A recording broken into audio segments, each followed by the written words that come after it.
예, 이제 많은 분들이 참석을 해주셔서 저희 오늘 하시코프 버추얼 스트래티지 데이를 시작하도록 하겠습니다. 안녕하십니까? 저는 하시코프 코리아의 김종덕 지사장이라고 합니다. 오늘 제가 이 세션의 진행 보조를 맡게 되었고요. 그래서 앞으로 1시간 반 정도 이제 세션이 진행될 텐데 그에 앞서서 저희 노트, 이 행사를 참여하시는데 도움이 되고자 몇 가지 노트를 먼저 말씀을 드리고 행사를 시작하도록 하겠습니다.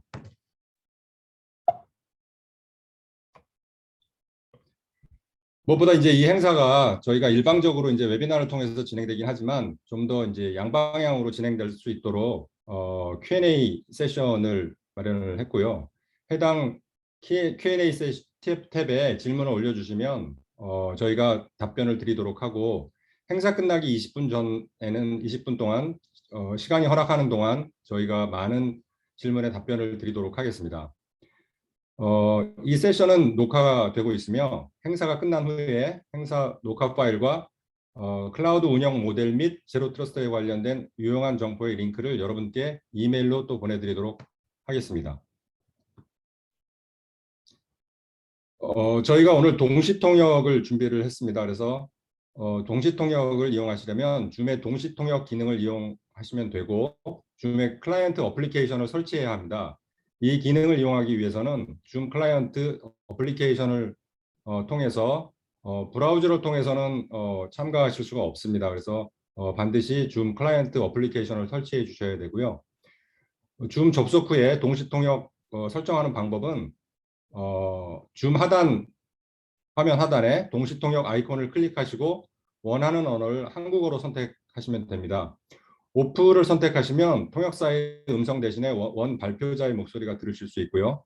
통역사 언어를 설정하면 발표자의 음성과 통역사의 음성이 2대8의 비중으로 들립니다.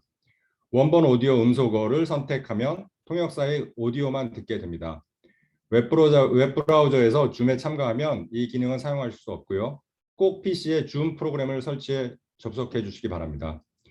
이 가이드는 채팅 박스를 통해서 여러분께 보내드릴 것입니다. 질문이 있으시면 Q&A 탭을 통해서 보내주시면 되겠습니다.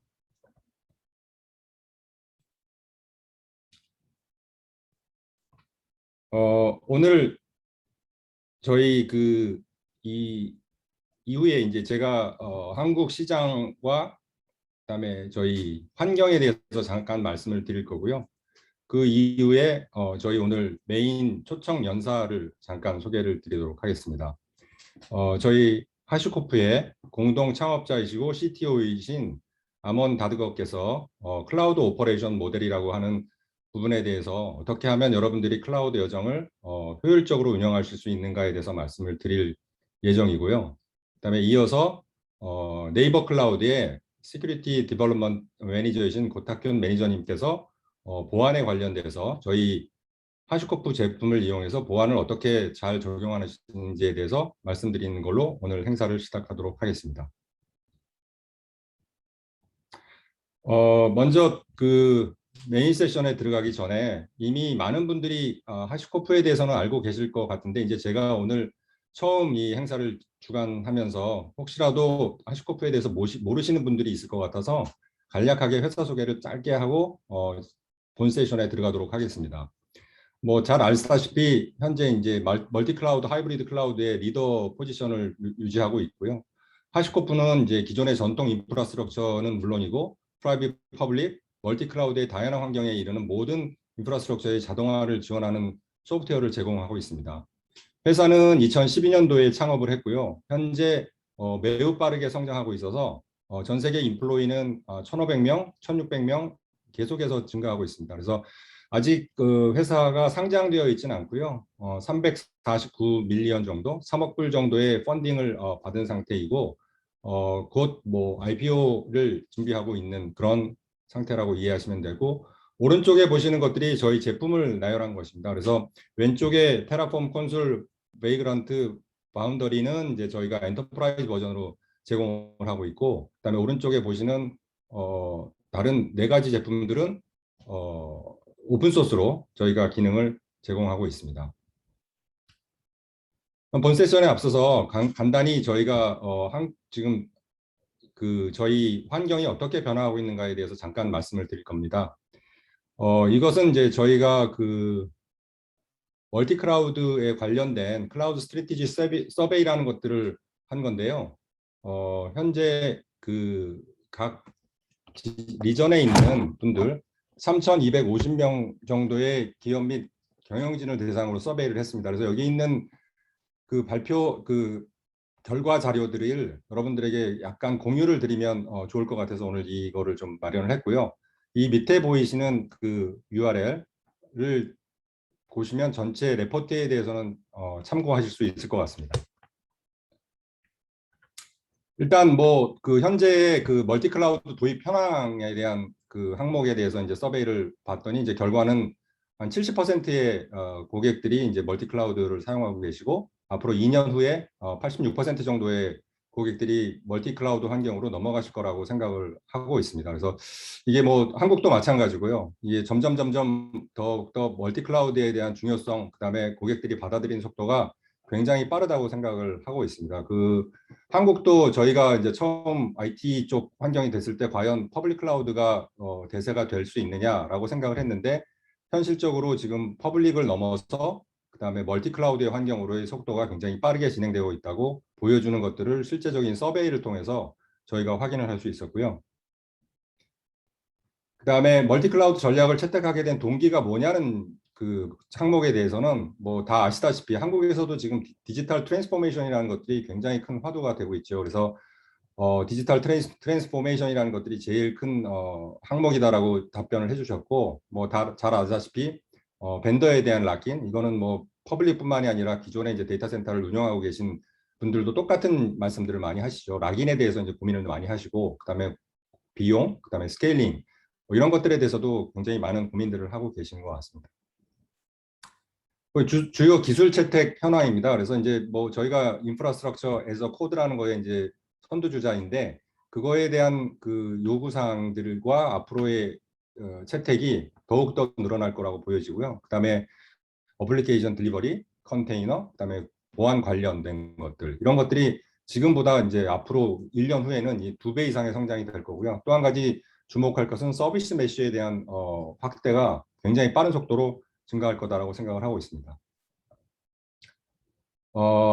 멀티 클라우드를 도입하는 데 있어서 가장 큰 장애 요인이 뭐냐 했을 때 이제 많이 말씀하시는 것들이 이제 보안이었고요. 그래서 보안 중에 어떤 것들이 제일 큰 컨선이냐, 그래서 이제 데이터나 개인 정보에 대한 보호, 그다음에 데이터가 도용되는 거 이런 것들이 이제 제일 큰 문제라고 생각이 되어져서 오늘 암원 뒤에 이제 네이버 클라우드 쪽에서 오셔서 이 부분에 대한 것들도 어느 정도 커버를 저희가 해드릴 수 있을 거다라고 생각을 합니다. 그다음에 이제 클라우드 컴퓨팅 분야의 전략적 플레이어가 누구냐라는 또 서베이가 있었는데요. 거기 보시면 지금 하시코프가 제일 위에 상단에 위치하고 있고요. 밑에 보시는 많은 쿠버네티스, 깃허브 이런 것들이 있는데 어쨌건 클라우드 컴퓨팅 분야에 매우 앞선 저희가 리딩하고 있는 회사이라는 것들을 다시 한번 확인할 수 있는 그런 서베이라고 볼 수 있겠습니다. 그래서 환경은 이렇게 지금 변화하고 있고요. 그다음에 이제 저희가 한국에서 비즈니스를 시작한 지가 한 2년 정도 되고 있는데 여기 있는 고객분들이 이제 저희 제품 엔터프라이즈 버전을 쓰고 계신 제품 고객분들이십니다. 이게 전부는 아니고요. 저희가 이제 실제적으로 제품을 쓰고 계심에도 불구하고 저희가 이거를 고객들한테 공유하기를 원치 않는 고객분들도 계셔서 그런 분들을 제외한 고객을 일단 나열을 좀 했고요. 아시다시피 삼성전자나 LG 플러스, SK, 그다음에 아모레퍼시픽 이런 고객분들께서 잘 사용하고 계시고 앞으로 이런 고객들이 더욱더 늘어날 거라고 그렇게 생각하고 있습니다. 마지막으로 이제 저희 제품을 쓰고 계신 아모레퍼시픽 고객분께서 하셨던 인용구 코테이션이 이제 의미가 있는 것 같아서 여러분들과 한번 공유를 하고 싶습니다. 그래서 코로나로 인해서 모든 것들이 이제 많이 변하고 있는데 그런 변화의 중심축에서 이제 저희 하시코프 제품이 고객분들한테 많은 밸류를 줄 수 있고 효율화를 앞당길 수 있다라는 그런 것들을 이제 사용해 보시고 직접 말씀하신 거여서 여러분들도 이제 이 한국에 있는 레퍼런스가 이제 뭐 새롭게 도입하시는데 전혀 고민하시지 않고 사용할 수 있다라는 것들을 다시 한번 확인시켜주는 그런 코테이션이라서 다시 한번 그 공유를 좀 드리고 싶고요. 이제 메인 세션으로 들어가서 좀 전에 제가 소개해드렸던 저희 하시코프의 공동 창업자이시고 CTO이신 아먼 다드거께서 엔터프라이즈 기업을 위한 이제 클라우드 운영 모델, 어떻게 하면 멀티 클라우드 환경에서 효율적으로 이 IT 자원을 잘 사용할 수 있는가에 대해서 설명을 드리도록 하겠습니다. 아먼, over to you. Awesome. Thank you so much. Let me just present my screen. Apologies for the technical difficulty. 네, 기술적인 문제가 있어서 죄송합니다. 잠시 차질이 있었던 점 사과드립니다.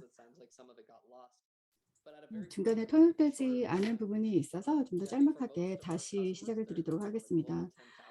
거의 많은 대기업들 같은 경우에는 클라우드 이전부터 인프라를 유지를 하셨기 때문에 프라이빗 데이터 센터가 있으셨죠. 그 이후에 이제 기술의 트랜스포메이션을 겪으시면서 굉장히 많은 기업들이 이제 프라이빗 클라우드로 이동을 해서 퍼블릭 클라우드도 함께 이제 사용을 하시면서 AWS나 애저나 구글이나 뭐 중국 같은 경우에는 엘리 클라우드 등등도 함께 활용을 하게 되셨습니다. 기술적인 차원에서 봤을 때는 다양한 지역과 다양한 산업 버티컬에서 공통적으로 발견되는 이런 요인들이 바로 멀티 클라우드인데요. 첫 번째로는 여러 이유들이 있을 때 클라우드 업체들이 영역별로 특화를 시키기 시작했습니다.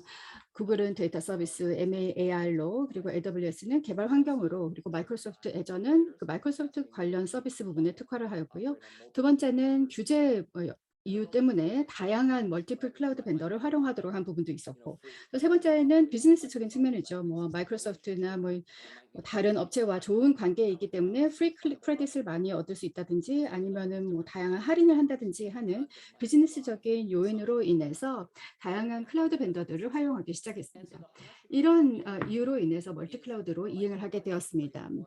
그래서 하시코프에서는 하나의 프로세스를 각각의 인프라에 대해서 적용하는 것이 아니라 온프렘이나 AWS나 애저나 각각 달리하는 것이 아니라 하나의 방식으로 접근을 할 수 있는 단일의 파이프라인을 구축하기를 원했습니다. 그래서 맨 마지막에 있는 단계에서 이것은 온프레미스로, 이것은 아마존으로 보낸다라고 이제 결정을 하는 것을 도착지만 달리해서 그 앞에 프로세스는 똑같도록 하는 것이죠. 그래서 기술보다 워크플로우가 훨씬 더 중요하다라는 인식으로 시작을 한 것입니다. 동일한 워크플로우로 처리할 수 있도록 한 것인데요. 두 번째 설명드릴 부분은 프로세스적인 측면입니다. 저희의 개발팀이 있죠. 새로운 서비스를 제공하기 위해서는 과거에는 티켓을 요청을 해야 했습니다. VM웨어 쪽에 티켓을 신청을 해서 컴퓨터를 확보를 하고 파이어월 팀에 티켓을 신청을 해서 방화벽을 구축을 하고 그다음에 로드 밸런서 팀에다가 티켓을 신청을 해서 트래픽을 허용하도록 했습니다. 그래서 이것을 엔드투엔드로 프로세스를 전체 시행하기 위해서는 계속해서 하나씩 밟아 나가야 했습니다. 각각을 보면은 몇 시간, 며칠 정도 걸리더라도 이걸 다 합쳐놓고 보면은 엄청나게 느려지는 거죠. 몇 주, 몇 개월이 걸립니다. 그래서 거의 대부분의 기업들 입장에서는 그냥 여기만 하나 더 추가해서 클라우드로 부르는 그런 상황을 만들고 싶지 않으셨을 겁니다. 이것은 목적이 없어지는 거죠. 고비용이고 속도가 느려집니다. 그래서 다양한 새로운 방법들을 모색하기 시작했는데요. CI/CD, Agile, DevOps 이런 여러 이름으로 불리는 접근법이 부상하기 시작했습니다. 그래서 이 약어에 이런 이름에 몰입되기보다는 저희에게 가장 중요한 것은 셀프 서비스라는 목적성입니다. 개발자들이 그들의 앱을 디플로이를 하고 스케일업 다운을 하고 컨피그레이션도 변경하고 새로운 버전도 추가를 하고 이 모든 것들을 중간에 기다리면서 그냥 중간에 있는 IT팀이 뭔가를 해주기를 기다리며 시간 낭비하는 일을 없도록 해야 된다는 것이죠. 그래서 기술적인 측면에서 멀티플 클라우드가 도입이 되면서 어느 정도의 그 일관성이 발견이 되고 또 두 번째로는 프로세스 변화가 있었습니다. IT가 하나의 게이트키퍼가 되는 것이 아니라 개발자가 내부 소비자로서 셀프 서비스로 빠르게 뭔가에 접근할 수 있도록 하는 변화가 부상을 하였습니다. 그래서 개발자가 뭔가 원한다라고 했을 때 티켓을 신청을 하고 반대쪽에 있는 옵스 팀이 운영팀이 그것을 충족을 시켜줬어야 했습니다. 그런데 중간에 이제 문제가 있었던 거죠. 이 팀들 간의 접점, 인터페이스, 티켓 대기열이었습니다. 이런 티켓 대기열을 없애기 위해서 이제 시스템 오브 코디네이션이 들어가게 있습니다. 여기에는 사우스와 노스의 API가 존재를 하죠. 사우스는 IT 팀을 지원을 합니다. 정책을 정리하고 어떤 블루프린트를 설정을 하고 그리고 지금 영역을 설정을 하죠. 그래서 이 안에서 이제 북쪽에서 들어오는 API, 노스 사이드에서 들어오는 API들이 개발자에 의해서 활용이 되면서 리소스를 신청하고 새로운 환경을 만들고 하는 것인데 이 운영팀에서 설정한 영역 안에 구역 내에서 이 모든 활동들이 이루어진다면 스스로 다 할 수 있도록 셀프 서비스가 구현이 되는 겁니다. 이런 내용들이 조금 추상적으로 들리실 수도 있겠는데요. 제품을 설명드리면서 조금 구체적으로 이제 말씀을 드리도록 하겠습니다. 지금은 좀 더 개괄적인 철학을 말씀을 드렸습니다. 하시코프에서는 멀티 클라우드, 멀티 플랫폼을 표준화된 방식으로 어떻게 처리를 할 것인가, 각각 다른 워크플로우가 아닌 표준화된 방식으로 할 것인가. 두 번째로는 개발자의 생산성을 위해서 셀프 서비스를 다양한 방법으로 어떻게 도입을 할 것인가라는 구체적인 철학적인 취지를 말씀을 드렸습니다. 이것을 실행하는 4가지 레이어가 있습니다. 가장 아래쪽에는 프로비저닝이 있는데요. 이것은 운영에 집중을 하고 있는 것이죠. 운영 담당자 집중입니다. 프로비전이라고 하면 그냥 1일차에 인프라를 만드는 것에만 그치는 것이 아닙니다. 1일차에는 설정을 하고 두 번째 날에는 뭐 스케일 업다운을 하고 3일차에는 컨피그레이션을 변경을 하고 4일차에는 이제 더 이상 필요 없으니까 인프라를 이제 삭제하고 없애는 것까지. 그러니까 정말 요람에서 무덤까지 전체 라이프 사이클과 관련된 부분이죠. 여기에서 저희가 제시하고 있는 제품은 테라폼입니다. 테라폼의 핵심 취지는 상당히 간단합니다. 제가 인프라와 관련된 모든 내용들을 인프라스트럭처 as 코드 프랙티스로 정의를 하게 되면 그러니까 모든 인프라의 요소를 부분을 정의를 하는 거죠. 로드 밸런서도 있고 DNS 레코드가 그 앞에 붙게 되고 로드 밸런서가 여러 가지의 VM들과 또 통신을 하게 되는 전체 토폴로지를 정의를 하게 되는 겁니다. 이것을 테라폼에다가 넣습니다. 테라폼의 역할은 나의 인프라가 오늘날 현상과 내가 원하는 인프라 사이의 차이점이 무엇인가를 식별을 하는 겁니다. 그 다음에는 그 앞으로의 2B에 가기 위해서는 무엇이 필요한지를 계산을 하는 겁니다. 새로운 것을 만들어야 되는지, 스케일업을 해야 되는지, 없애야 되는 것인지를 판단합니다. 이런 그 인프라와 인터랙트를 할 때 프로바이더 혹은 어댑터라고 부르는 요소가 이제 들어가게 되죠. 테라폼과 나머지 에코시스템 사이의 통합의 역할을 하는 겁니다. 그래서 이 프로바이더가 AWS나 애저나 구글에 대해서 존재를 합니다. 현재 테라폼 에코시스템에서는 1,400개 이상의 프로바이더가 있습니다. 이 프로바이더는 낮은 단계 하드웨어, 로드 밸런서나 파이어웨어나 스토리지 디바이스나 뭐 온프레미스에 있는 하드웨어들을 관장하기도 하고요. 저 위쪽에 있는 IaaS까지 뭐 VMS나 오픈스택 온프레미나 그 이외의 클라우드 저희가 IaaS로 간주를 하는 모든 것들이 포함이 되게 되고 파스도 들어갑니다. 쿠버네티스 예가 될 수가 있겠고요. 어떤 리소스가 쿠버네티스 클러스터 안에 존재를 해야 되는지, 어떻게 애플리케이션이 디플로이가 되고, 또 의존성은 디펜던시는 어떻게 연결이 되어 있는지, 그리고 또 사스까지도 다 포함이 됩니다. 여기에서 사스라고 하면 뭐 페이저듀티나 데이터도그나 깃허브 같은 것들이 그 예이죠. 이 레이에서는 왜 여기에서 인프라 관리 툴이 필요한가? 뭐 그냥 풀리 매니지드 서비스인데 라고 의아하실 수도 있습니다. 근데 저희의 시각은 사스에서도 이 라이프 사이클이 있는 리소스를 관리를 해야 됩니다. 예를 들어 저희 유저 그룹 옥타나 그리고 깃허브와 관련된 유저 그룹이 이 테라폼을 통해서 관리가 되고 있습니다. 유저 프로파일이나 그룹 멤버십이나 이런 모든 것들을 코드화 시켜서 관리를 하고 있기 때문에 온보드, 오프보드가 굉장히 쉽습니다. 매니지드 서비스이긴 하지만 저희가 과거처럼 뭔가 티켓을 신청을 해서 누가 가서 이거를 클릭하고 해야 되는 거라면 모두 다 테라폼을 통해서 자동화를 할 수가 있는 것이죠. 이 IT 내의 모든 계층을 다 자동화를 할 수가 있습니다. 그리고 테라폼을 개별 유저로부터 전체 이제 테라폼이 시작이 됐을 때는 이제 개별 사용자에서부터 출발을 했죠. 이것을 다수의 유저가 있는 팀으로 확대를 하고 계속해서 규모를 확장하면서 다수의 팀이 활용하는 함께 사용을 하는 것으로 확산을 시키고 이것을 풀 사이즈로 전체 오거나이제이션, 전체 조직을 대상으로 하는 디플로이먼트로 가능하도록 하는 것을 어떻게 지원을 할 것인가를 고심을 했습니다. 그래서 오픈 소스가 이제 초기 단계였죠. 그 다음에 규모를 확산을 하면서 저희의 엔터프라이즈 전이가 시작되고 고민을 하기 시작했습니다. 이제 엔터프라이즈에서는 서로 팀들 간에 어떻게 협력을 하는지, 깃허브처럼요.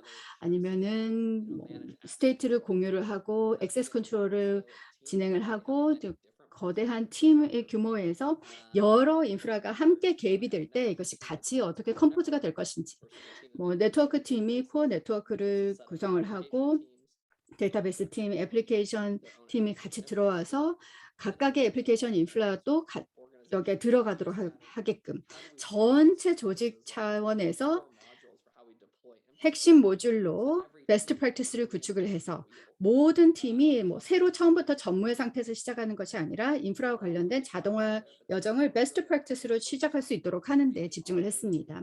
그래서 테라폼은 코어 프로비저닝을 멀티 클라우드 환경에서 쉽게 자동화시켜서 할 수 있도록 하면서 또 조직 전체에서 협력을 통해서 베스트 프랙티스를 도입할 수 있도록 하는 취지를 가지고 있습니다. 두 번째 레이어는 보안입니다. 보안 팀이 들어가게 되는데 훨씬 더 운영도 여기에 주의를 기울여야 되죠. 과거에는 그냥 어떤 환경을 만들어서 보안팀에 던져줘서 보안팀이 이거 보안 확보를 해서 다시 돌려주면 되죠. 그런데 지금은 그렇지가 않습니다. 계속해서 자동화된 방식으로 새로운 환경들이 만들어지죠. 그렇기 때문에 이제 보안 요소들이 이 환경 프로비저닝의 자동화단에 미리 반영이 되어야만 합니다. 그렇기 때문에 보안팀과 운영팀이 아주 긴밀하게 협력해야만 하고 여기에서 계속해서 발견되는 테마가 여러 팀들이 함께 협력하는 것가 되는 겁니다. 여기서 저희가 선호하고 있는 제품은 바로 볼트입니다. 볼트는 세 가지의 핵심 부분에 집중을 합니다. 가장 아랫단에는 당연히 인프라 보안이죠. 그래서 저희가 SSH나 뭐 머신이나 리모트 데스크톱이나 윈도우 액티브 디렉토리 서비스 어카운트 등에 접근하는 것을 생각을 했을 때 이것이 아랫단에 있는 크레덴셜 관리나 SSH 키를 관리하는 것이나 뭐 인프라와 관련된 보안이 들어갑니다. 그 위쪽 단으로 들어가게 되면 애플리케이션 미들웨어가 나오게 되죠. 데이터베이스 유저네임 패스워드를 어떻게 배포를 하는지, 메시징 큐 크레덴셜이나 TLS 서티피케이트를 어떻게 관리할 것인지가 들어갑니다. 그래서 애플리케이션이 접근해야 되는 이제 미들웨어와 관련해서 어떻게 크레덴셜을 확인을 하고 이것을 어떻게 순환을 시키고 컴프로마이즈가 없도록 최소화시키고 이런 것들을 이제 미들웨어 단에서 그래서 중앙 집중화 방식으로 시크릿 관리를 하고 그리고 크레덴셜 키들을 나중에 취소를 하고 수면 관리를 하는 것이 여기에 들어가게 됩니다. 위쪽이 바로 데이터인데요. 이것이 애플리케이션과 관련된 내용이죠. 데이터를 암호화하고 이것을 토큰화하고 마스킹을 어떻게 할 것인지 데이터베이스에 저장하기 전에 혹은 네트워크 쪽으로 보내기 전에 이런 조치들을 어떻게 할 것인지와 관련된 부분인데요. 여기에서 API를 사용해서 애플리케이션에서 암호화 복호화를 하고 그리고 굉장히 높은 수준의 개발자를 위한 보안 솔루션을 제공하게 됩니다. 그래서 다양한 레벨에서 이 보안 운영이 이루어지는 거죠. 인프라 크레덴셜과 관련된 부분, 그리고 시크릿 관리, 그리고 애플리케이션이 다양한 서비스와 통신을 하고 데이터를 저장 중이나 이동 중의 데이터와 관련된 데이터 보안을 확보하는 것까지 그러니까 데이터 미들웨어 인프라 단에서의 보안이 모두 다 볼트에 의해서 포괄되게 됩니다. 위쪽은 네트워크입니다. 과거에는 뭐 시스코 장비들을 통해서 네트워크 구축을 하고 그다음에 운영팀에 던져주면 됐죠. 근데 이제는 클라우드에서 네트워크가 자동화되면서 이것도 인프라 일부로 정의가 됩니다. 그래서 완전 네트워크를 떼놓을 수가 없죠. 그래서 네트워크가 이제는 인프라 자동화 일부로 들어오게 됩니다. 그래서 네트워크와 운영팀도 과거보다 훨씬 더 긴밀하게 협력해야 됩니다. 그리고 그 연결성에 특징 자체도 변화했죠. 과거에는 애플리케이션이 굉장히 정적이어서 뭐 호스트 기반의 네트워킹이 그대로 묶여 있었습니다. 그런데 이제는 컨테이너나 서버리스나 그 이외에 애플리케이션이 훨씬 더 동적으로 변화하는 양상이 있기 때문에 호스트 기반의 네트워킹에서 서비스 기반의 네트워킹으로 완전히 이제 변화하기 시작했습니다. 그래서 여기와 관련된 자동화가 바로 저희 제품 콘솔에 의해서 이루어집니다. 콘솔은 네트워크 오토메이션 툴입니다. 그래서 저희 개발자들은 솔직히 네트워크에 관심이 없죠. 그냥 애플리케이션 라이프 사이클과 그냥 스케일 업 앤 다운하고 새로운 버전 만드는 것에 관심이 있습니다. 근데 이 컨설을 통해서 이 개발자들이 뭐 우리 애플리케이션이 어디에 있는지 어디에 돌아가고 있는지를 확인할 수 있도록 해주고 이것을 아래쪽에 있는 네트워크 단으로 로드 발레스와 파이어월과 게이트웨이 등등을 모두 다 이제 자동화할 수 있도록 합니다. 그리고 서비스 메쉬 아키텍처를 만들어서 이 플랫폼 단의 보안을 완전히 탑재를 시킵니다. 그래서 모든 서비스 간의 트래픽을 미리 선 인증을 할 수 있도록 합니다. 그래서 네트워킹에 대한 완전히 새로운 현대적인 접근법이라고 할 수가 있겠죠. 클라우드 세계이기 때문에 이 모든 것들을 클라우드 내에서 좀 더 원활하게 진행되는 것이 필요합니다. 클라우드에서 네이티브 네트워크 기술들이 있기 때문에 뭐 PVC의 AWS가 CG VNet과 완전히 다를 수가 있고 온 프레미스에 사용되는 것과 완전히 다르죠. 그렇기 때문에 이런 네트워크와 관련된 요소들이 멀티 클라우드에서 일관성 있는 방식으로 어떻게 처리될 수 있도록 하는가라는 고민을 해소해 주는 것이 바로 컨솔입니다. 그 위쪽에 있는 것이 런타임이죠. 궁극적으로 개발자를 위한 것이고 운영팀에서 서포트를 해주는 겁니다. 여기에서 뭐 쿠버네티스 있을 것이고 스파크나 저희 제품 노마드가 들어갑니다. 이것은 굉장히 가장 파편화되어 있는 레이어입니다. 너무나 선택지가 많죠. 노마드 솔루션 이외에도 뭐 쿠버네티스 대안으로 저희가 이제 제시를 하고 있는 것인데요. 훨씬 더 간소화되고 더 큰 규모로 IIS 워크로드를 윈도우즈에서 돌리는 뭐 고객이나 뭐 굉장히 뭐 전통적인 레거시 애플리케이션이 컨테이너화되지 않고 리눅스 위에 돌아가는 그런 고객이나 뭐 거의 5,000개 이상의 CPU를 노마드 클러스터에서 돌리는 그런 고객들도 있을 정도로 다양한 수요를 충족시키기 위해서 이제 선보인 것인데요. 여기 런타임을 위해서 다양한 이제 선택지들이 있습니다. 자, 여기에서 잠시 이제 멈추고 지금까지 설명드린 부분을 좀 요약을 해드리면요. 저희가 가지고 있는 큰 그림을 이제 설명을 드렸습니다. 저희가 존재하고 있는 시장을 보게 되면은 왼쪽이 프리프로덕션 단입니다. 그래서 여기에 있는 프리프로덕션이 뭐 버전 컨트롤 시스템 들어가고 아니면 CI/CD나 아니면 아티팩트 관리 등등이 여기에 들어가게 되죠. 그래서 이 프리프로덕션 단의 왼쪽에 들어갑니다. 다른 그 레이어로 이 모든 것을 관장을 하고 있는 것이 이제 하시코프가 관장하는 부분은 아니지만 업저브하는 부분입니다. 그래서 전체 스택에서 어떻게 가시성을 확보를 할 것인가 관련된 내용이죠. 저 클라우드 운영 모델 취지에서 봤을 때는 이 모든 요소들이 진화를 하고 있는 겁니다. 효과적으로 셀프 서비스 인프라를 운영을 하면서 이 모든 환경에서 일관성을 확보하기 위해서는 단일의 프리프로덕션 방식이 필요합니다. 저희의 애플리케이션 개발 테스트 환경 일관성 있게 구축이 되어야 되고 그 다음에 일관성 있게 인프라를 프로비저닝하고 보안 환경을 확보를 하고 네트워크나 그 이외에 그 런타임을 일관성 있게 운영을 하고 이 모든 것들을 또 관찰하고 가시성을 확보를 하는 것 이것이 일관성 있게 다양한 환경 내에서 이루어질 수 있도록 하는 것이 저희 하시코프의 취지인 겁니다. 그래서 이것을 통해서 저희가 왜 이렇게 많은 다양한 레이어와 제품과 이제 당면 과제들을 이제 해결코자 하는지를 좀 설명을 드렸습니다. 이제 간단하게 제로 트러스트에 대해서 조금 설명을 드리겠습니다. 보안에서의 일대 전환인데요. 아주 깊게 들어가지는 않더라도 이제 간략하게 개괄을 해드리겠습니다. 데이터 센터 보안에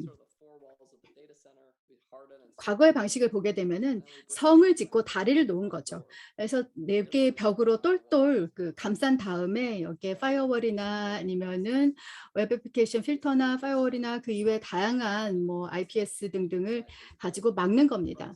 여기에서의 핵심은 바깥에 있는 것은 다 나쁘고 안쪽은 괜찮다, 안쪽은 다 좋다라는 겁니다. 근데 뭐 큰 인프라였으면은 뭐 개발이나 뭐 프로덕션이나 이런 식으로 이제 나눌 수는 있겠죠. 하지만 정말 큽니다. 근데 이제는 클라우드가 여러 개 활용이 되면서 거대한 슈퍼 네트워크로 연결하게 됩니다. 이 슈퍼 네트워크를 위해서는 다양한 기술이 있겠죠. VPN 오버레이나 아니면 디렉트 커넥트나 SD-WAN이나 다양한 솔루션을 통해서 이 슈퍼 네트워크를 구축할 수 있습니다. 그런데 과거에 이 정문으로 들어오는 것을 100% 막을 수 있었다면 이것을 어떻게 클라우드에 적용할 것인가 라는 것을 고심하게 되는데요. 이것은 완전히 다른 양상입니다. 과거의 프라이빗 데이터 센터는 케이블이 실제 물리적인 케이블이 있었고 이것에 대해서 관리를 할 수가 있었죠. 뭐 그래서 파이어월에서 이 케이블을 빼내면은 뭐 연결할 수가 있었고 물리적인 통제가 가능했습니다. 그런데 이제는 완전히 그냥 로지컬한 논리적인 통제만이 가능합니다. 프라이빗인지 퍼블릭이신지 클라우드에서는 이것을 핵심적으로는 우리가 완전히 물리적으로 통제를 할 수 있는 방법이 없습니다. 그래서 실수를 할 수밖에 없는 그런 여지가 발생하는 거죠. 그래서 여기에 관건은 이 100%가 아니라 80%로 어떻게 편안하게 할 것인가라는 겁니다. 뭐 80% 너무 높다, 그냥 50%다. 어떤 분들은 우리는 정말 많은 컨트롤들을 적용을 하고 굉장히 타이트하게 모니터하고 있기 때문에 99.9%다라고 말씀하실 수도 있습니다. 숫자가 어떻게 됐든지 간에 보안에서는 언제든지 리스크 시나리오, 약점이 있을 때의 시나리오를 생각을 해야만 합니다. 결국은 이제 공격자가 네트워크상에 들어와 있다라는 것을 이제 가정을 하는 것이죠. 그래서 이것은 저희가 과거에 가졌던 가정을 완전히 깨트리게 됩니다. 과거에는 여기 100%가 외부에서 들어오는 것만 막으면 된다. 100%이 정문만 방어를 하면 된다라는 생각을 했었습니다. 안에 있는 것은 높은 신뢰도를 가지고 있다라고 생각한 것인데요. 이것이 일대 전환이 된 것이 바로 제로 트러스트 보안입니다. 그러니까 내 네트워크를 신뢰하지 않는다. 내 네트워크 위에 있다고 하더라도 너를 완전히 인증할 수 없다. 나의 모든 것에 접근할 수는 없다. 하나도 믿지 않는다라는 그런 원칙을 가지고 있는 것이죠. 디폴트로 모든 것이 거부되는 겁니다.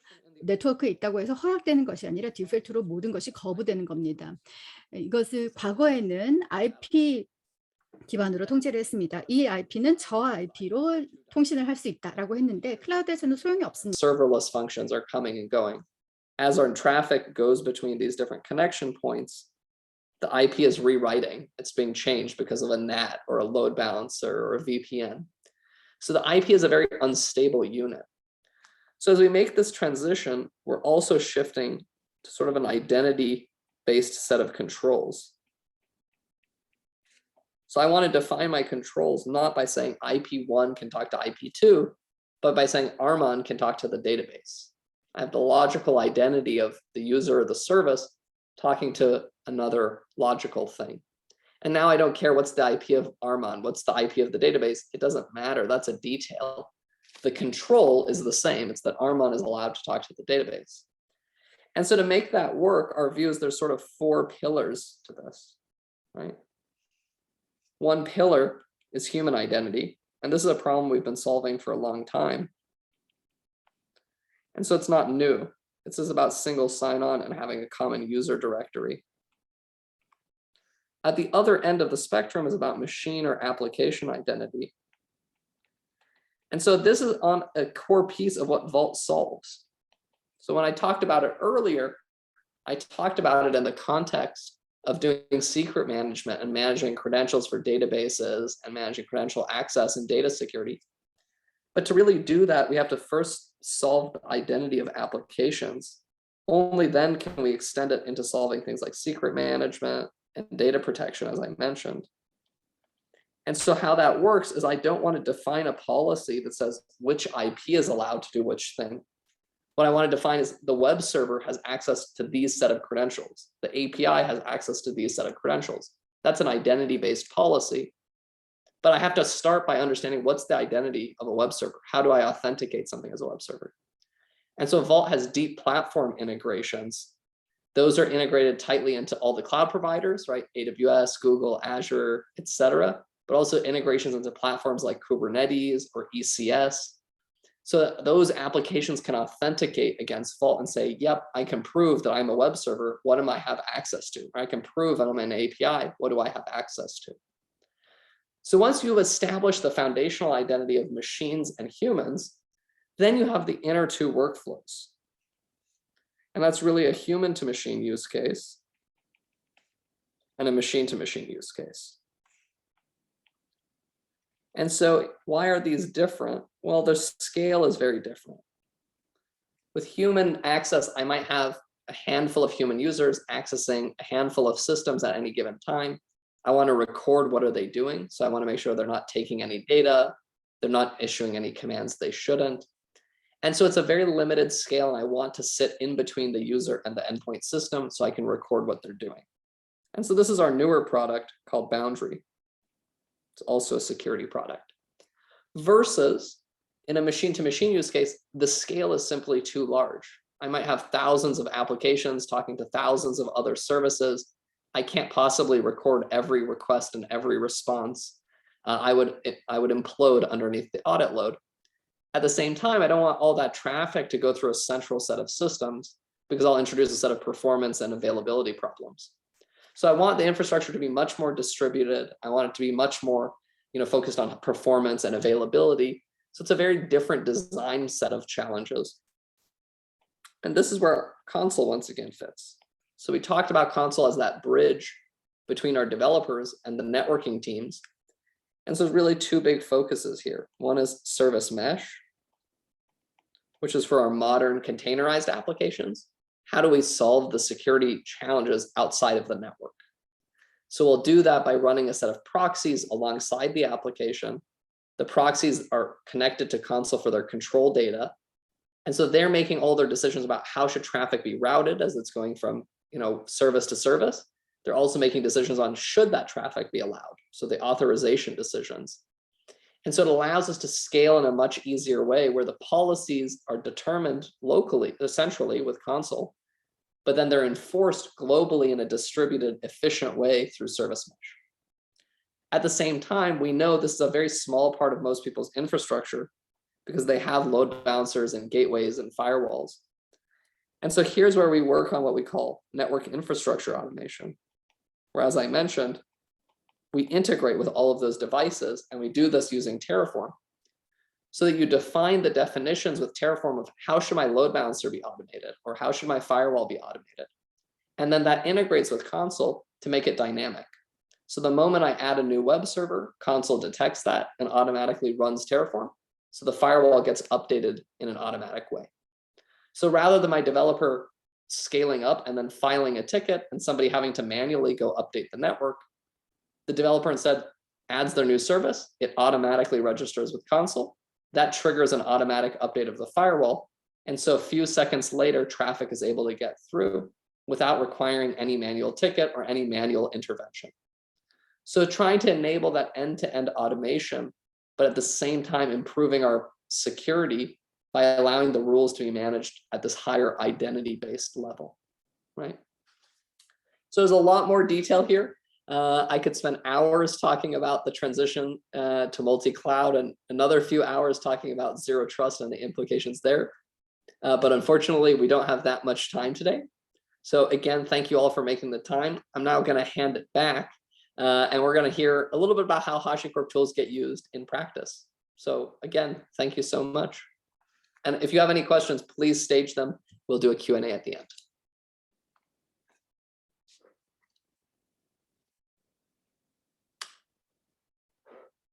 땡큐 아몬. 저희가 중간에 약간 기술적인 문제가 있었던 거에 대해서 다시 한번 죄송하게 말씀을 드리고요. 그다음에 시간이 그래서 조금 일정보다는 좀 늘어지고 있습니다. 하지만 저 정해진 시간 안에 끝날 수 있을 거라고 생각을 하고요. Q&A 창이 있는데 거기에 질문을 일단 해주셔도 되고요. 그다음에 이따가 나중에 고 매니저님 끝나고 난 다음에 Q&A 시간이 있으니까 이제 그때 실제적으로 말씀을 해주셔도 되고 거기 글로 남기셔도 되니까 그 오늘 그 아모니한 그 발표에 대해서 궁금한 점이 있으시면 이따가 Q&A 시간에 이제 해결을 해도록 하겠습니다. 다음 세션은 그 네이버 클라우드의 고택균 매니저님께서 보안과 서비스 신뢰성을 위한 하시코프 솔루션 방안에 대해서 발표를 해주시겠습니다. 고 매니저님 시작하시면 되겠습니다.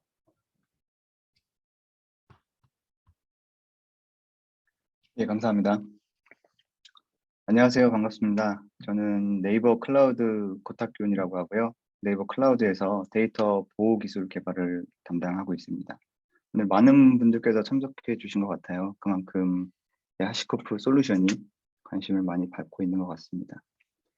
오늘 이야기할 내용은 사실 뭐 거창한 내용은 아니고요. 제가 나름 오래도록 하시코프 솔루션을 사용하고 있는데 이거를 저희가 왜 그리고 또 어떻게 사용하는지 어떤 게 좋아서 쓰고 있는지 이런 부분들을 실제 업계의 개발 실무자 관점에서 말씀을 드려보려고 합니다. 먼저 네이버 클라우드 소개 먼저 드릴게요.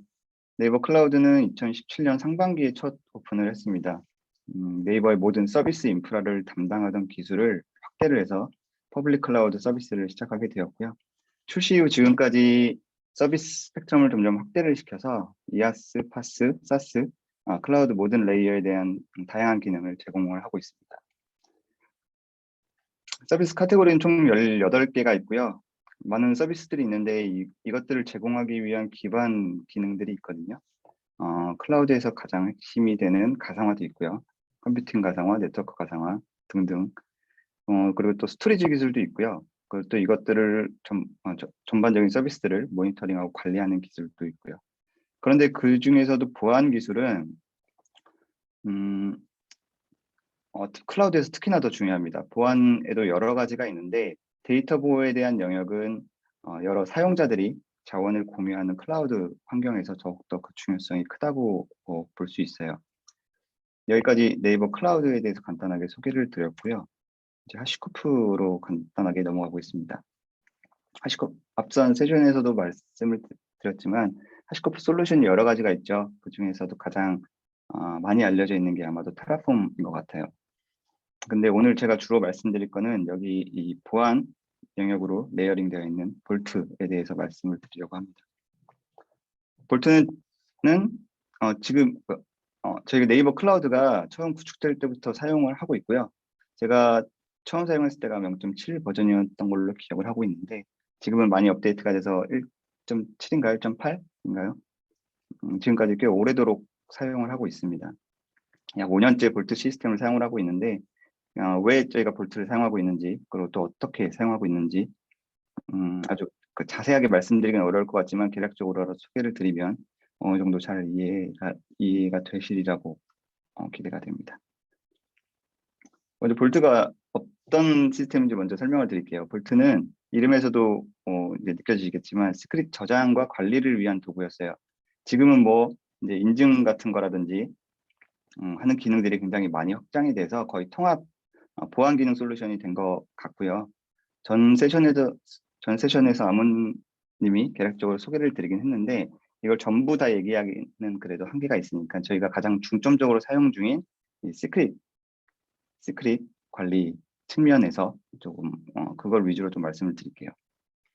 시크릿이라고 하면 여러 가지가 있는데요. 패스워드부터 시작해서 뭐 인증 토큰, 또 인증서의 개인 키, 말 그대로 이제 기밀스럽게 보호가 되어야 하는 그런 데이터들을 말해요. 이런 데이터들은 특히 관리가 중요하거든요. 관리라고 하면은 뭐 이런 거죠. 접근할 때 인증을 거쳐서 허가된 주체만 접근을 허용을 해야 되고 또 이게 저장이 될 때 아무래도 기밀 정보다 보니까 암호화된 형태로 저장이 되어야 하고 뭐 그런 거예요. 시크릿 저장 관리 도구인데 여기에 필요한 내부적인 기능들이 있어요. 이거를 오픈을 해서 제공을 해줍니다.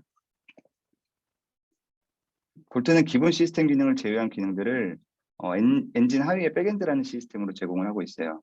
시크릿은 여기 시크릿 엔진에서 담당을 하고 있고 그 밖에 여러 부가 기능들이 있는데 그 중에서 대표적인 게 시크릿 엔진 하위에 트랜짓 백엔드에서 제공이 되고 있는 암호화 기능이 있습니다. 방금 전에 시크릿은 안전하게 보호되어야 하는 기밀 데이터라고 말씀을 드렸는데요. 데이터를 안전하게 보호하기 위해서는 암호화가 필요합니다. 사실 암호 시스템은 요즘 IT 보안에서 굉장히 중요한 부분을 차지하고 있거든요. 대부분의 보안 기술에 암호 기능이 사용된다고 보시면 돼요. 근데 볼트는 인크립션 애저 서비스 형태로 이런 암호화 기능 자체를 기본적으로 제공을 해줍니다.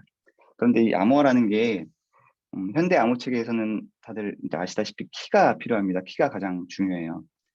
자연스럽게 볼트는 암호화 기능 이외에 키를 관리해 주는 기능도 제공을 해줍니다. 뭐 이것뿐만 아니라 언급되었듯이 시크릿에는 이제 접근 제어가 필요하다고 말씀을 드렸는데 이런 인증 관련 기능도 제공을 해주고 있어요. 자, 그러면 시크릿 그리고 여기에 필요한 암호화 기능 그리고 키 관리 뭐 인증 뭐 그다음에 뭐 부가적인 시크릿 스토리지 시스템 이런 것 등등 그 암호화에 대한 필요한 대부분의 기능을 제공해주는 볼트는 사실 전체 서비스 개발 뭐 워크로드 디플로이 워크로드에서 볼트만으로 보안이 완전하게 충분하진 않겠지만 굉장히 중요한 그리고 또 가장 필요한 기능을 제공을 해준다고 보면 될 것 같습니다.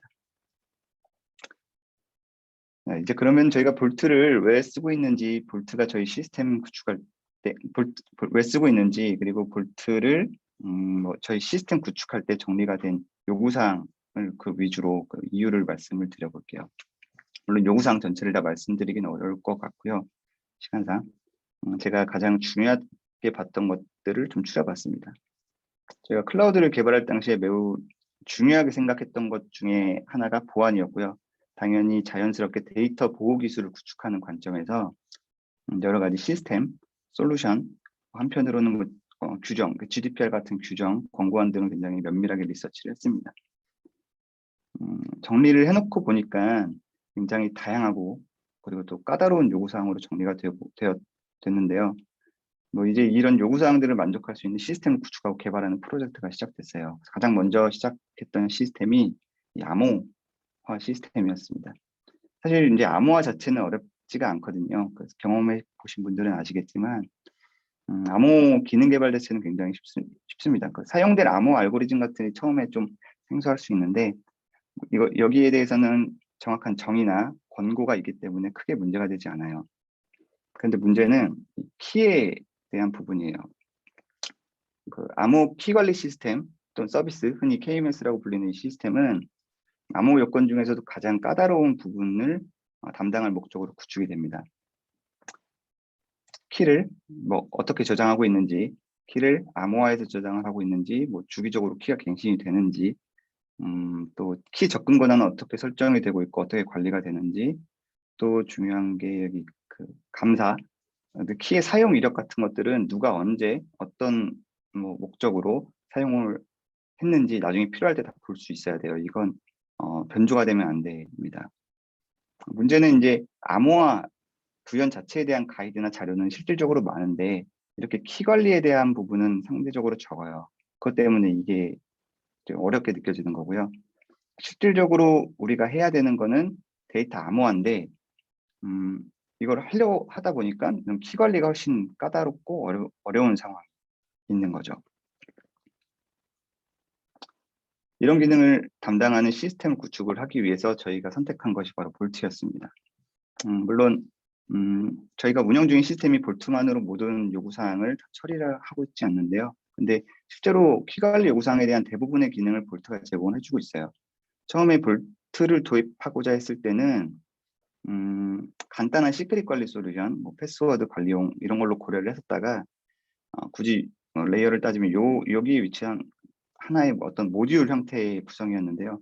이게 점차 확대가 돼서 지금은 중추적인 시스템 중 하나로 구성이 되어 있고 현재는 이제 저희 네이버 클라우드 플랫폼의 내부 서비스, 내부 시스템과 또 외부 고객용 서비스에 모두 적용이 돼서 사용이 되고 있어요.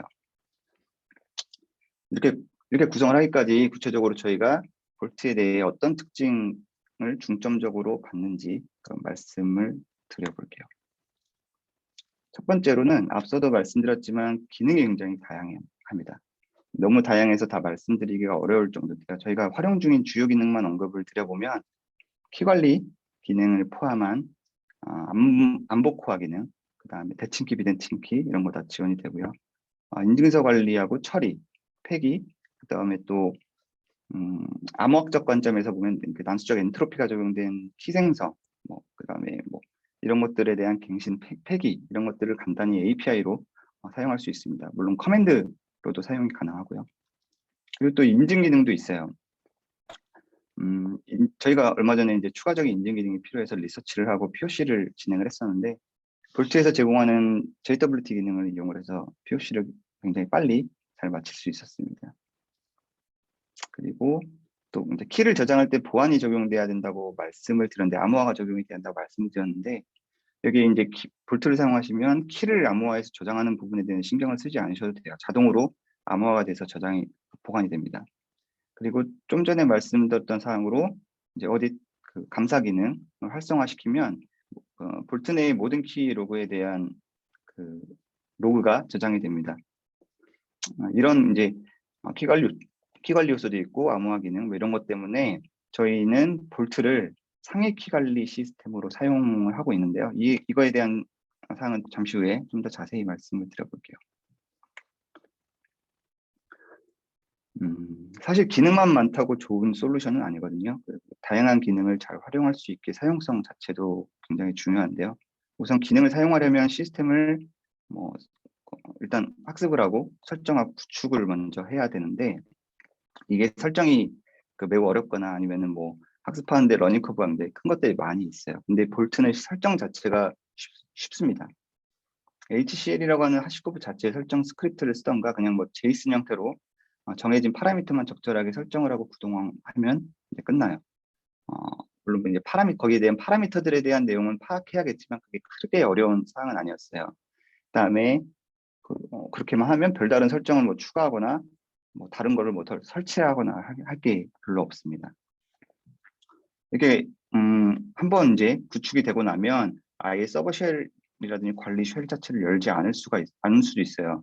관리용 UI가 이렇게 따로 제공이 되기 때문에 그냥 브라우저로도 그냥 관리가 가능합니다. 이건 저희도 처음 구성할 때는 없었는데 업데이트 되어서 이제 지금은 상당히 편리하게 사용하고 있습니다. 그리고 API가 굉장히 직관적이에요.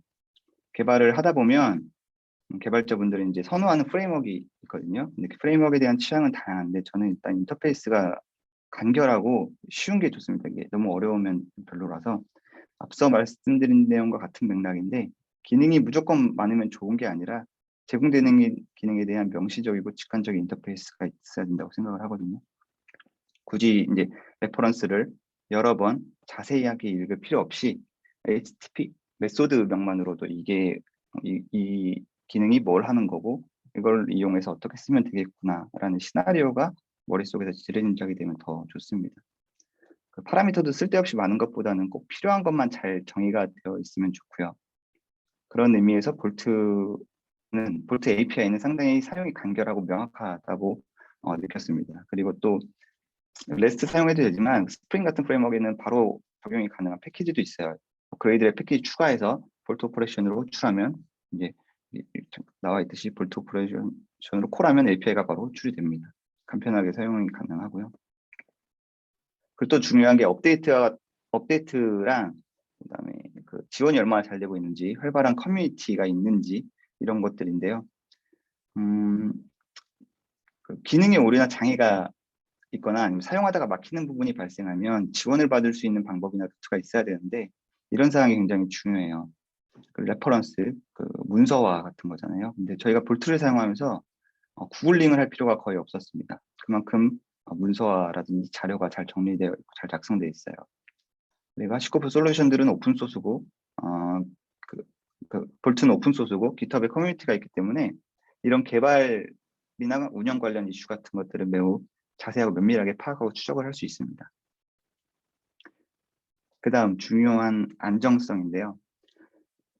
저희가 가장 중요하게 고려했었던 부분이 안정성이에요. 근데 볼트는 클러스터링을 기본적으로 제공을 합니다. 사실 이제 웹 서비스를 구축할 때 굉장히 중요한 요소 중에 하나가 단일 장애 지점, 싱글 포인트 오브 페일러를 제거를 해서 이슈나 장애가 발생을 했을 때 다운타임을 최소화하는 건데요. 그 서버 이중화는 뭐 이제 가장 기본적인 사항인 건 잘 아실 거고, 클라우드 인프라 여기에 더 나아가서 존 이중화, 삼중화까지 구축이 됩니다. 리전도 이제 분리가 되고요. 인프라가 설치된 지역을 나눠서 서로 간에 이제 아주 큰 사고, 자연재해 같은 거 있겠죠. 이런 상황에 대비가 되도록 설계가 되고 있습니다. 근데 요즘 프레임워크들이 잘 나와서 그나마 이런 구성이 쉽기도 하고, 아까 언급됐었던 도커, 쿠버, 테라폼 같은 시스템들이 있어서 크게 어려운 상황이 아니라고 생각하는 분들이 계시겠지만, 기본적으로 이제 로우 레벨 인프라를 설계를 하거나 설정하는 부분은 상당히 까다롭거든요. 이전 세션에서 이제 아모님이 말한 성을 구축하는 그런 문제라고 보시면 돼요. 근데 이제 볼트는 기본적으로 이렇게 멀티노드로 설정이 되기 때문에 서버 간 동기화 같은 거나 뭐 이런 것들을 별도로 신경 쓸 필요가 없습니다. 도커, 쿠버 같은 것들로 디플로이 하기도 굉장히 쉽죠. 이건 이제 볼트에서는 리퀘스트 포워딩이라고 하는 프로토콜을 동작하기 때문에 간편하게 클러스터가 구성이 되는 것 같은데요. 근데 이 리퀘스트 포워딩이라는 게 대용량 요청을 처리하는 성능 측면에서는 조금 걸림돌이 되는 부분도 있었어요. 저희도 경험을 해본 바 병렬 스레딩으로 동작을 하지 않기 때문에 성능을 일정 부분 어느 정도 이상으로 올리는데 조금 어려운 부분이 있었는데, 그렇다고 이제 성능이 나쁘다는 건 전혀 아니고요. 기본적인 성능 자체가 매우 우수합니다. 근데 이제 일정 수준 이상으로 올리는 거를 말씀드리는 거예요. 또 뭐 볼트의 설계상 구조를 동적으로 변경하거나 확장하는 부분이 조금 난해한 면이 있기도 한데요. 근데 이걸 다른 측면에서 보면 항상 하나의 노드에서만 데이터 라이트가 이루어지기 때문에 데이터의 틀어짐 없이 정합성을 항상 보장을 해준다고 보시면 될 것 같아요. 이 부분에 대해서 조금 더 자세하게 설명을 드리면, 앞서 암호화 기능에 대한 사항을 말씀드릴 때 저희는 볼트를 상위 키 관리 용도로 활용 중이라고 말씀드린 바 있는데, 암호 키는 계층적으로 관리를 하는 게 좋아요. 자주 사용하는 키는 데이터 암호화 키, 이른바 DK라고 불리는 이것들은 서비스 바운더리 내에서 암호화된 형태로 저장을 하고요. 이 DK를 암호화하는 상위 키, 그러니까 KK 또는 마스터 키라고 불리는 얘네들은 서비스 바운더리랑 분리를 해서 시큐어 바운더리에서 관리하는 구조가 좋습니다. 따라서 시큐어 바운더리 영역에 있는 상위 키 관리 시스템은 요청 자체가 상대적으로 빈번하지가 않도록 구성을 해요. 그래서 성능보다는 안정성에 좀 더 포커싱을 맞추도록 합니다. 이렇게 이제 계층적으로 설계를 하면 아까 조금 이제 걸림돌이 됐다던 리퀘스트 포워딩 이런 구조가 크게 문제가 되지는 않습니다. 한 가지 더 말씀을 드리고 싶은 건 볼트 말고 실제 스토리지 역할을 하는 시스템도 언급이 필요할 것 같아요. 사실 아시는 분들은 아실 테지만 고가용성 HA 구성이라고 할 때 상당히 중요한 부분 중에 하나가 데이터 동기화거든요. 그 이를 처리하는 서버는 멀티인데 실제 이제 대상이 되는 데이터는 하나이기 때문에 그런 건데요. 볼트에서는 HA 모드를 지원하는 데이터 저장소만 구성하면 자동으로 HA 멀티 서버 모드로 동작이 되게 됩니다. 이 중 하나가 볼트 콘솔과 매우 쉽게 연동이 되고 있는데, 제가 주로 사용했던 거는 볼트지만 이게 구성을 하고 저희가 실제로 사용하면서 이 콘솔이 상당히 인상적이라는 걸 알게 됐어요. 보통 이제 클러스터링을 구축을 하려면 기존 전통적인 방식은 VIP를 놓고 여러 서버에 VIP를 묶어서 여기에 도메인을 매핑하고 로드 밸런서 올리고, 그러면 이제 로드 밸런서에서 지속적으로 각 노드들의 헬스 체크를 하면서 요청을 적절하게 뭐 라운드 로빈 방식이라든지 다른 방식으로 요청을 프록시를 하면서 서비스가 죽지 않도록 동작을 시키거든요. 근데 이 콘솔을 쓰게 되면 이런 부분들을 설정 없이 설정 파일에 있는 설정 값만으로 자동적으로 죽지 않는 클러스터가 구성이 됩니다. 콘솔은 이제 가십이라고 하는 프로토콜이 돌아가고 있는데, 이게 죽는 노드가 있으면 굉장히 빠르게 디스커넥트를 캐치를 하고요. 또다시 리커넥트를 하게 되면 바로 리조인을 시키고 그간 연결이 끊겨 있었던 동안 발생한 데이터들은 자동으로 빠르게 싱크가 됩니다. 실제 이제 운영하면서 이게 언제 좋냐면요. 볼트 시스템의 업그레이드, 그러니까 이제 버전을 업그레이드 하는 거죠. 이게 무중단으로 가능하게 돼요. 각 서버에 이제 하나씩 바이너리를 교체를 하면서 업그레이드를 하면서 차례대로 리스타트를 하면 중단이 발생하지 않습니다. 그리고 잠시만요. 이제 스냅샷 기능을 또 말씀을 드리고 싶은데, 키 유실을 방지하기 위한 방법도 콘솔에서 제공을 해요. 암호화 키 유실은 데이터 유실이기 때문에 이거를 대비를 해서 데이터 이중합, 백업을 매우 철저하게 하고 있습니다. 저희도 이제 이중화라든지 저희 내부 인프라의 물리적 백업과는 별도로 소프트웨어적으로 콘솔에서 제공하는 스냅샷 기능을 활용을 해서 이런 백업 로직을 간편하게 구현을 할 수 있었어요. 네, 그리고 마지막으로 제가 많은 기능을 말씀드렸는데 볼트가 개인적으로 마음에 드는 구조인 이유를 꼽으라면은 이걸 말씀드리고 싶어요. 보통 라이센스가 적용된 오픈소스는 수정이 불가능하잖아요. 근데 볼트에는 라이센스가 적용이 되어 있지만 엔터프라이즈 버전에 라이센스가 적용이 되어 있지만 사실상 플러그인 기능을 활용을 하게 되면 볼트의 내부 로직, 기본 기능을 직접 수정하지 않는다는 가정을 손쉽게 기능을 확장할 수 있습니다. 플러그인 인터페이스도 간단해서 얼마든지 이제 클라이언트와 서버 사이의 중간 단계에서 이렇게 중간 단계에서 추가적인 작업을 수행해주는 기능을 만들어 붙일 수 있어요. 이건 개인적으로 이제 굉장히 큰 메리트라고 보고 있습니다. 그리고 다양한 시스템과 연동 인터페이스를 제공을 하고 있어요. 여기 말씀드릴 게 이제 HSM이라는 게 있는데요. 키 관리 영역에서는 이제 가장 높은 수준의 보안성을 보장해주는 키 관리 전용 물리 장비입니다. 이게 상당히 고가고요. 설정이나 운영도 좀 까다로워요. 장비 자체뿐만 아니라 장비가 설치된 인프라, 상면, 물리 보안이라든지 네트워크 방화벽 이런 것들 부수적으로 고려해야 될 부분들이 굉장히 많아서 좀 까다롭습니다. PIPS 140-2라고 불리는 규정이라던가 컴플라이언스 측면에서는 이 HSM을 필수로 요구하는 분야들이 있어요. 예를 들면 공공 서비스나 금융 서비스 같은 것들이요. 저희도 이제 공공 금융 클라우드를 운영을 하고 있기 때문에 HSM 구성이 되어 있고요. 이걸 이번에 독립적인 서비스로도 출시를 했습니다.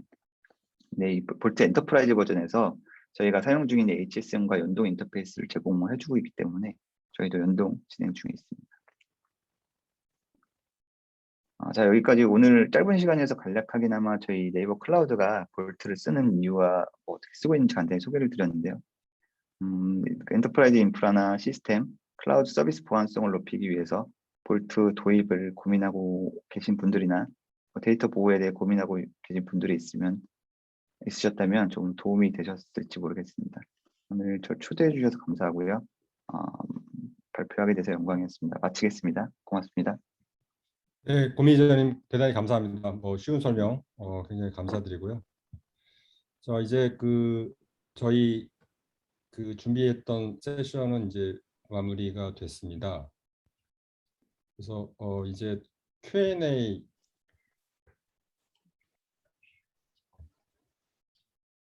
So now we will continue with the Q&A session.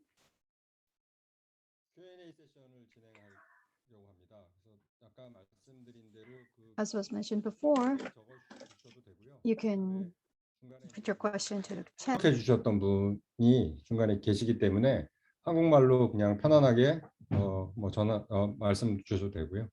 어쨌건 아몬과 오늘 발표했던 부분에 대해서 질문이 있으시면 질문을 받는 걸로 그도록 진행하겠습니다.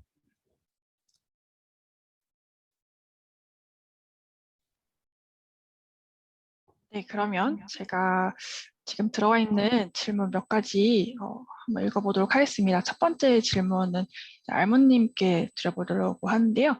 대다수의 고객들은 가격에 민감한데요. 멀티클라우드를 테라폼으로 운영할 때 비용 최적화를 할 수 있는 방안이 있을까요? 상이한 인프라 위에 플랫폼으로서 작동하는 게 테라폼이라 생각하는데 인프라 레벨의 비용을 절감할 수 있는 방법을 가져갈 수 있는지 궁금합니다. 라고 질문 주셨습니다.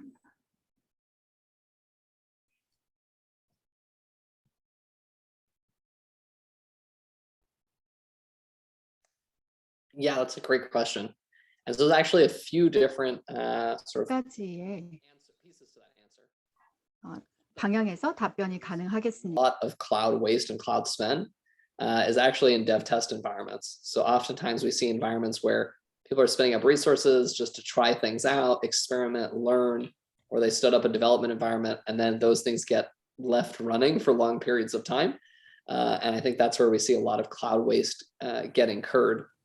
So on that side, I think a key aspect of Terraform, and particularly as you centralize the management with things like Terraform Cloud, Terraform Enterprise, is the ability to have that central visibility and at least say, hey, here's all the different environments. And when we're not using things, we can tear them down. So when we have development environments that are running for too long, we can kind of delete them.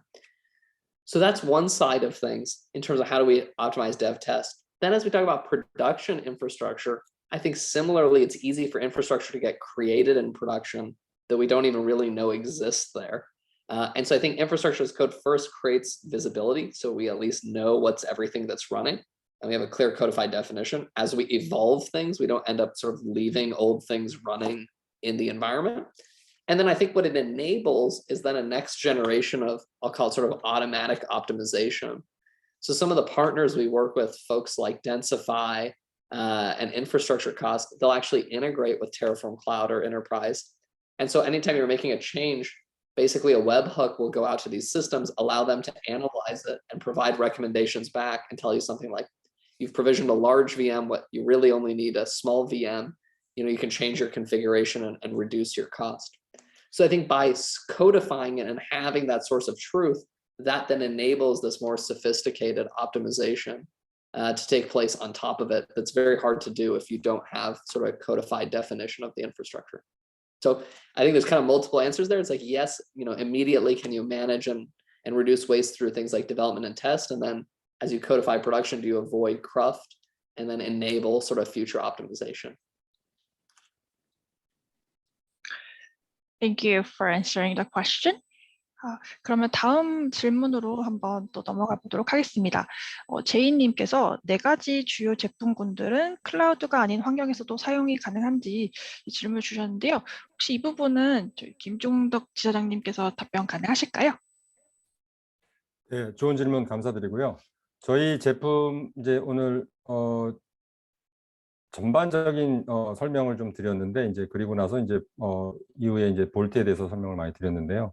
어쨌건 그 4가지 제품 모두 다 온프레임 그다음에 그 클라우드에서 운영이 가능합니다. 그래서 하이브리드, 멀티 클라우드 뭐 이 모든 환경에서 다 지원이 되기 때문에 여기에 대해서 좀 더 궁금하신 점이 있으시면 저희 직원에게 아니면 또 여기 있는 이메일로 연락을 주시면 그거에 대해서는 하나하나는 더 상세하게 설명을 드릴 수 있을 것 같습니다. 감사합니다. 네, 그리고 저희 채팅창에 또 질문을 남겨주신 분이 계세요. 이 부분은 또 알몬님께 질문을 한번 드려보도록 하겠습니다. 레드햇의 앤서블과 이제 연동할 수 있는 방안을 여쭤보셨는데 혹시 시너지를 낼 수 있는 부분에 대해서 답변 가능하신지 여쭤보겠습니다. Yeah, great question. So actually a very common combination for us is Terraform and Ansible being used in combination. So the way we think about it is Terraform is used to sort of the high level, sort of broad cluster provisioning. So you might use it to define what's your overall network, what's the topology of all the resources, what are all the components you need.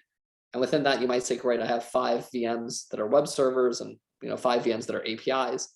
And then within them, you might trigger Ansible to run to actually do the configuration of those virtual machine environments. So we definitely have, a lot of our joint customers who integrate it. We actually have some joint white papers with Red Hat on integrating Terraform with Ansible. So it's a very common pattern and definitely something you can integrate. The other approach that I think is, probably what we would recommend or sort of encourage on is actually to use our Packer tool with Ansible. So Packer is used to create sort of golden images. And the idea is rather than run something like Ansible in production, where let's say I'm provisioning a web server and it's installing a set of packages, what I don't want to have happen is what if that Ansible run fails and I'm left with a VM that's only partially configured. And so instead our preference is run Ansible in sort of a pre-production way using Packer and then automatically build a machine image and snapshot that. So you're going to create a golden image of the web server running version 1 or the web server running version 2 of the software. And then you're going to use Terraform to say, deploy the VM running that version 1 image or the version 2 image. But the advantage is now that's an atomic operation. We're bringing up that VM or we're not bringing up that VM, but it's fully configured. So it avoids falling into a situation where the VM is up, but it's only partially configured because Ansible had an error or it failed along the way. So sometimes this is also called an immutable approach to infrastructure. That's definitely our preference. But again, while we will nudge and encourage that, it's not as strongly held. It's the only way to do it. Certainly, a lot of our customers use Terraform and run Ansible in their production environment, and that's something we support. Thank you for answering that. 그러면 지금 Q&A 탭에 남겨진 마지막 질문에 대해서 한번 또 읽어보도록 하겠습니다. 세 가지를 남겨주셨는데 저희가 첫 번째, 두 번째는 별도로 답변을 드리도록 하고요. 마지막 질문을 좀 보려고 하는데요. 기업보다는 제품별로 이제 경쟁 상대가 있을 것 같다라고 말씀을 주셨고요. 테라폼이나 볼트의 경쟁사는 어떤 곳이 있을까요? 이렇게 질문을 주셨는데 알문님께서 혹시 답변 가능하실까요? Sure. Yeah, I'd say broadly the most common competitor is the cloud native solutions themselves, right? So I think within Amazon you have CloudFormation, within Azure you have Resource Manager, within Google they have their Deployment Manager. So each of the clouds has their own solution for sort of doing infrastructure as code. I think the key advantage of Terraform goes back to that view of what I want is a single consistent pipeline that spans all these different environments. So if I standardize on a tool like Terraform, I can use it across Amazon and Azure and Google and my private data center. And I have a consistent workflow, a consistent process. Versus if I just use CloudFormation, yeah, it works fine within Amazon, but it can't really provision anything that's not Amazon. So it 다른 can't 곳에서는 절대 적용할 수 있으니까요. 다른 클라우드 프로바이더도 프로비저닝 할 수가 없고 GitHub나 뭐 데이터독이나 그 이외에 클라우드 플레어 등 다른 솔루션에는 아마존 에코시스템 이외의 다른 것에는 다 지원이 되지 않는데 테라폼은 다 포함을 할 수가 있습니다. 테라폼과 다른 클라우드 네이티브 솔루션 사용하는 것의 가장 큰 차이점이 그걸일 거고요. 볼트도 마찬가지입니다. 클라우드들도 그 자체의 키 매니지먼트 솔루션이 있고 그 시크릿 관리 솔루션도 다 이제 클라우드 업체별로 또 따로 있습니다. 그런데 볼트 마찬가지로 온프렘과 멀티 클라우드의 일관성 있게 적용할 수 있고 훨씬 더 광범위하죠.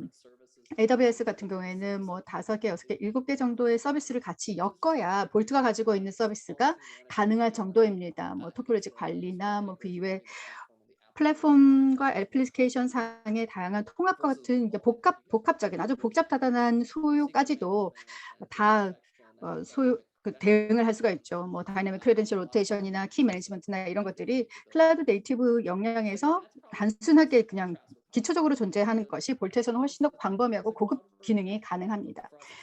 거의 대부분은 클라우드 네이티브한 솔루션이 있지만 테라폼이나 아니면 볼트나 훨씬 더 광범위하게 사용할 수가 있고 개발자로 하여금 좀 더 손쉽게 사용할 수가 있고 그리고 또 이 사용될 수 있는 역량의 폭과 깊이가 다르다라는 것이 이제 차이점이 되겠습니다. Thank you again. 그러면 혹시 더 추가적으로 궁금하신 점 있으실까요? 마지막으로. 네, 김형곤님께서 또 질문을 남겨주셨는데요. 이 부분도 혹시 알몬님께서 답변 가능하신지 주요 보안 인증 중에 준비하고 있는 인증 또는 향후 계획이 있으신지라고 질문을 주셨습니다.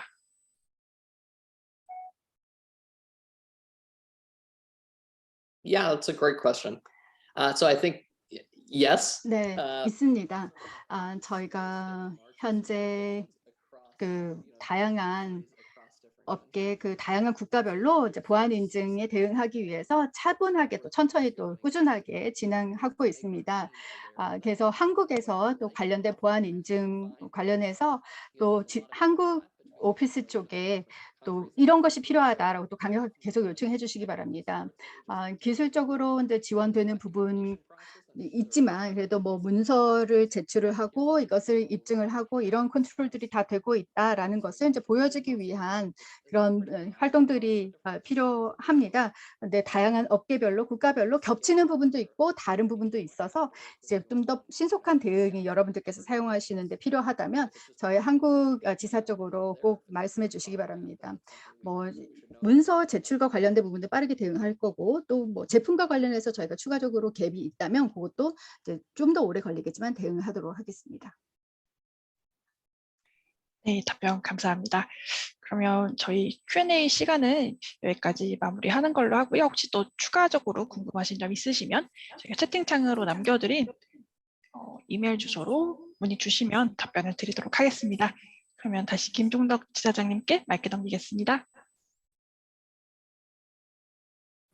예, 다시 한번 이 바쁘신 시간에도 저희 그 웨비나에 참석해 주셔서 대단히 감사드리고요. 오늘 사실은 저희가 짧은 시간 안에 많은 정보들을 이렇게 전달하도록 노력을 많이 드렸는데, 사실은 이게 그 시간 관계상 모든 거를 다 이해하시거나 이제 습득하시기에 좀 제약이 있을 거라고도 생각이 됩니다. 그래서 혹시라도 그 각각에 대해서 좀 더 추가적인 질문이나 아니면 관심이 있으시면 저희한테 연락을 주시면 저희가 별도의 시간을 내서 찾아뵙고 설명드리는 그런 시간을 갖도록 하겠습니다. 그리고 오늘과 같은 그런 그 이벤트를 앞으로 올 안에 그리고 내년 초에 계속해서 준비를 하려고 하고 있습니다. 그래서 오늘 들어보시고 그 피드백들이 있으면 피드백들도 저희들한테 좀 주시면 저희가 앞으로 좀 더 향상된 내용과 그다음에 컨텐츠로 이제 여러분들한테 준비하도록 그렇게 할 예정이고요. 그다음에 서두에 말씀드린 것처럼 오늘 발표한 것들은 다 이 레코드 되어서 이것들을 이메일로 저희가 참석자분들에게는 보내드리도록 그렇게 하겠습니다.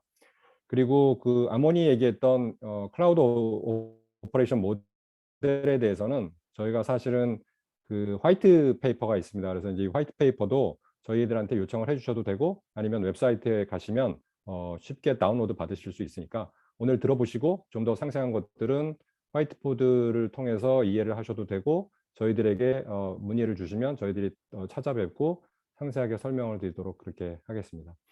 다시 한번 오늘 이 바쁘신 시간 중에 참석해 주셔서 대단히 감사드리고요. 다음번에는 좀 더 나은 내용으로 다시 한번 찾아뵐 수 있도록 그렇게 하겠습니다. 감사합니다. Thank you, Amon, and then 구매리자님 대단히 감사합니다. 감사합니다. 감사합니다. Thank you.